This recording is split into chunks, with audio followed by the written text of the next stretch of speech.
programa de preparación del deportista o aquellos que él establezca si no estuviera de acuerdo con los previstos en dicho programa. Pero en todos los casos tiene un carácter general y el contenido también delimitado en dicho programa. El entrenador, en aras de alcanzar el objetivo que constituye para él su tesis, determina dentro del contenido del deporte el patrón de logros, que como se ha planteado, constituye ese contenido delimitado a partir del cual espera alcanzar el objetivo. Por su parte, los referentes de los atletas están en primer lugar en el contenido al que se está enfrentando. Su contenido no delimitado totalmente, sino en construcción a partir de la propia marcha del proceso. Va, con, va conociendo y construyendo gradualmente. A diferencia del entrenador, el atleta no parte ni de los objetivos ni contenidos previamente delimitados, sino de contenidos que va construyendo y que en aras de este contenido es que va trazándose los objetivos que también van siendo parciales y que estarán vinculados con aquellas metas inmediatas que las ejercita se va trazando. La relación dialéctica entre el contenido como tesis de la que parte el atleta y los objetivos que se va trazando como antítesis le permite construir su patrón de logros como síntesis. El patrón de logros del atleta es más dinámico que el del entrenador y por tanto se transforma a lo largo del proceso, desde que él evalúa al profesor y a los restantes atletas. La diferencia entre el patrón de logros del atleta y el del entrenador radica en que este último parte de lo general que le es dado desde el programa de preparación o de sus criterios sobre el mismo. En cualquiera de los casos anteriores, los objetivos y contenidos para el entrenador tienen un carácter general y abarcador, mientras que para el atleta el contenido es singular. Es lo que él interpreta o le llega en el proceso que construye de manera concreta. La heteroevaluación entra en contradicción con el modelo de evaluación participativa y constructiva.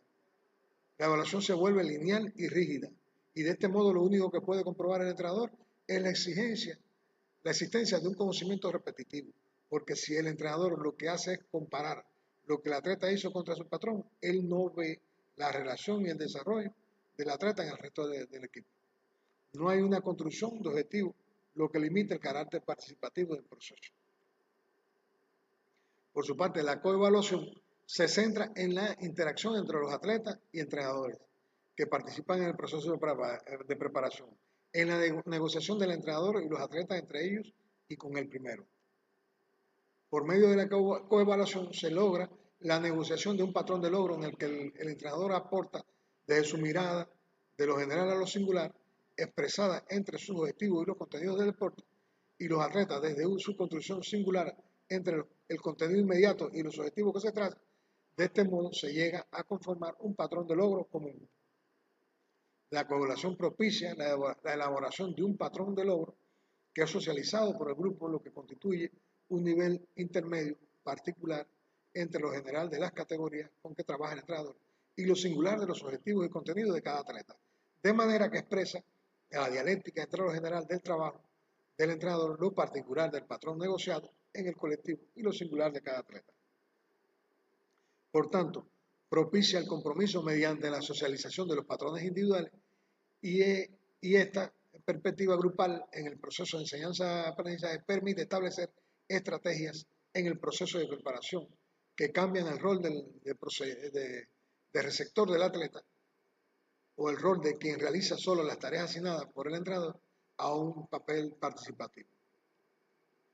La coevaluación presupone que la evaluación se realice en la propia relación entre atletas, en una dinámica capaz de promover la significación de la discusión en el grupo, pero esta discusión debe ser guiada desde la propia estrategia elaborada para que no conlleve a la creación de falsos patrones de logro.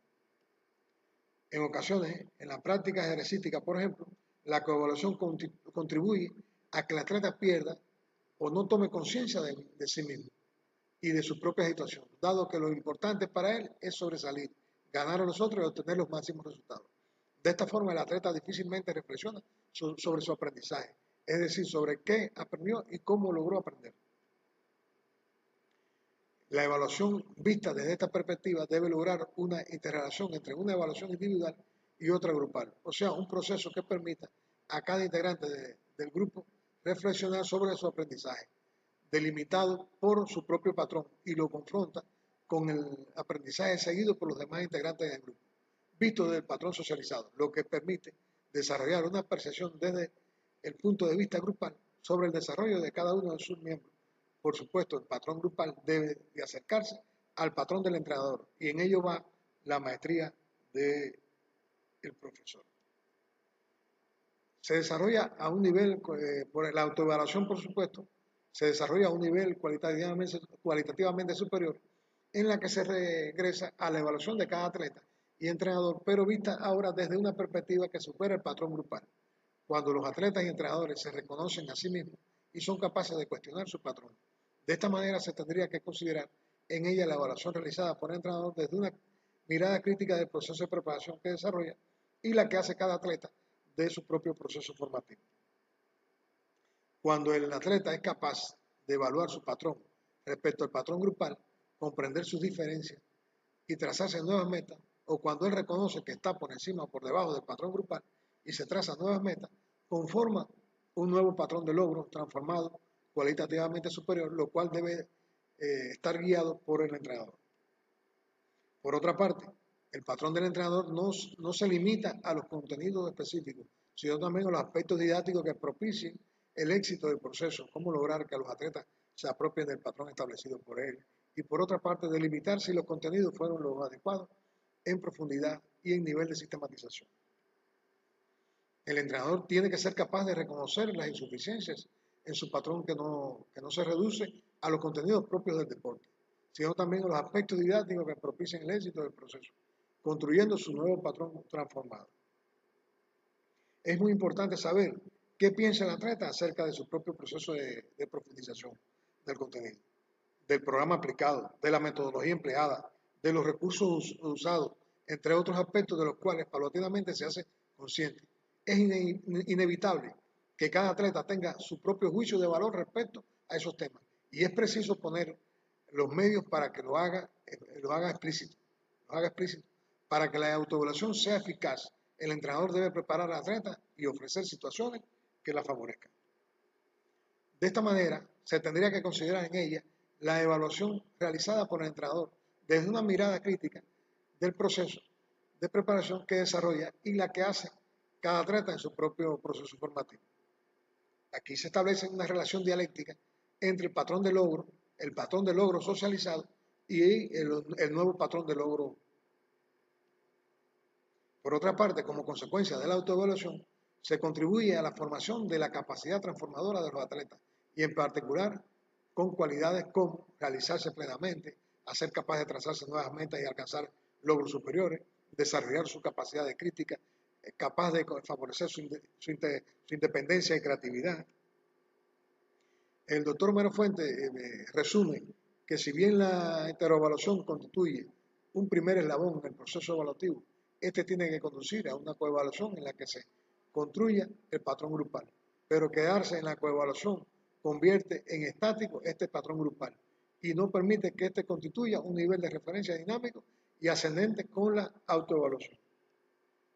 La autoevaluación propicia el ascenso al patrón grupal. Ello conduce a una nueva heteroevaluación a partir de la autoevaluación de cada estudiante, pero ahora desde un patrón más alto, más cercano a los propósitos trazados por el profesor, repitiéndose el ciclo. De esta forma se argumenta cómo el proceso de evaluación sigue el camino de un razonamiento lógico, en que los juicios se transforman en razonamiento y esto es el nuevo juicio, y en una dinámica entre la heteroevaluación, la coevaluación y la autoevaluación.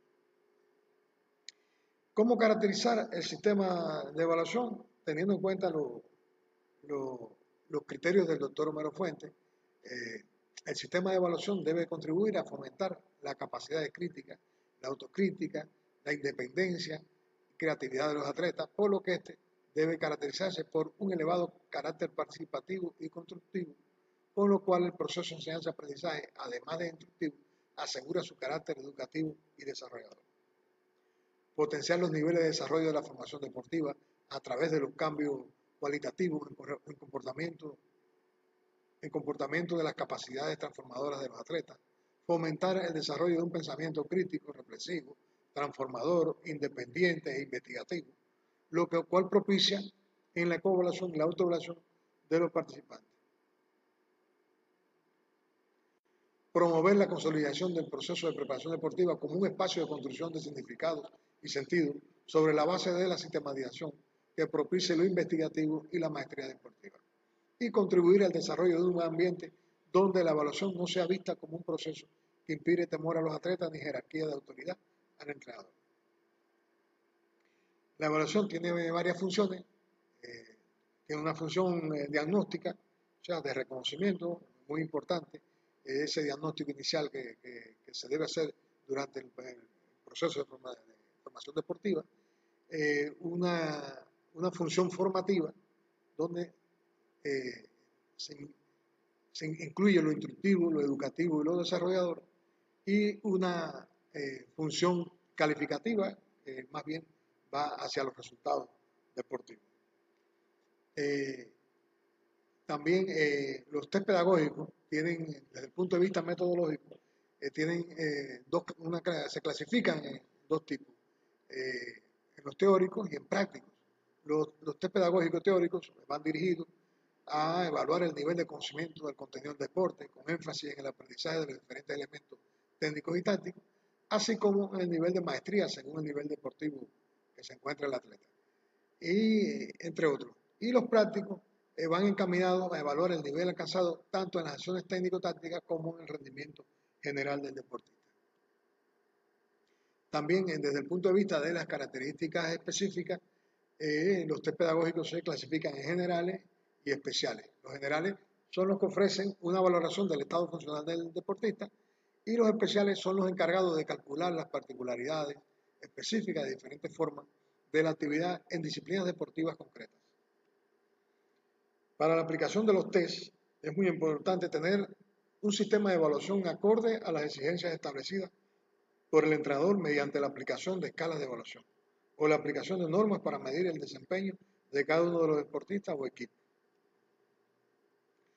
A manera de conclusiones, debemos referirnos que el proceso de preparación de un deporte con carácter de desarrollador y creativo demanda una evaluación tanto de lo instructivo como de lo educativo, y que la evaluación es una función pedagógica, un componente didáctico necesario en el proceso de preparación deportiva para el aprendizaje y perfeccionamiento del deporte. Muchas gracias, agradecido por compartir estos minutos conmigo.